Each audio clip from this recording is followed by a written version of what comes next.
Depuis 2 ans, j'ai repris les concerts que présidait Monique Combrande et que dirigeait Laurent Martin depuis plusieurs décennies. On a souhaité, avec la communauté de communes du pays de Courpières, monsieur le maire de Vollore, donner une impulsion nouvelle en ayant une politique tarifaire un petit peu plus attractive, en faisant venir aussi le jeune public, en mettant la gratuité pour les moins de 18 ans. Également en ayant une programmation qui soit grand public, en faisant venir parfois des artistes de renommée vraiment internationale, aussi des jeunes talents à la carrière déjà bien entamée, et aussi des talents régionaux.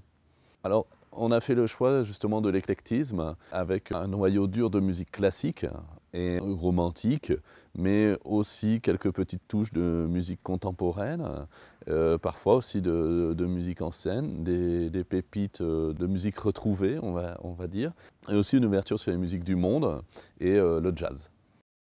Le bilan de cette année est très positif. On a fait d'une part pour la première année un concert incluant des scolaires, mais pas en tant que public, mais en tant que participants.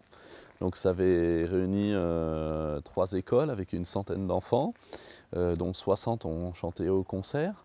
Le bilan en fait sur cette année, sur l'exercice jusqu'à maintenant de cette année, on est à plus de 1940 personnes qui sont venues au concert.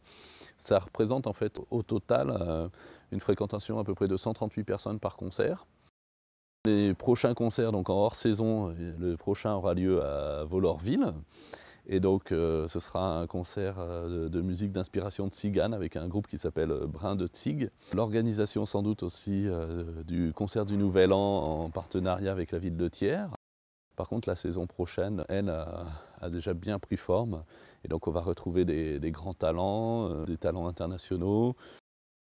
On a un noyau dur et fidèle de bénévoles qui nous suit. Il y a eu un renouvellement. Michel Aubert Lafayette nous accompagne toujours très fidèlement, nous prêtant le château en nous accompagnant aussi dans l'hébergement des musiciens. Il y a une vraie volonté politique, je crois, et ça c'est vraiment à souligner, de voir les concerts de Vollore perdurer, et puis c'est mis en place un certain nombre de moyens qui permettent au château de Vollore d'envisager l'avenir sereinement, et puis voilà, qui révèlent une vraie volonté de réussite.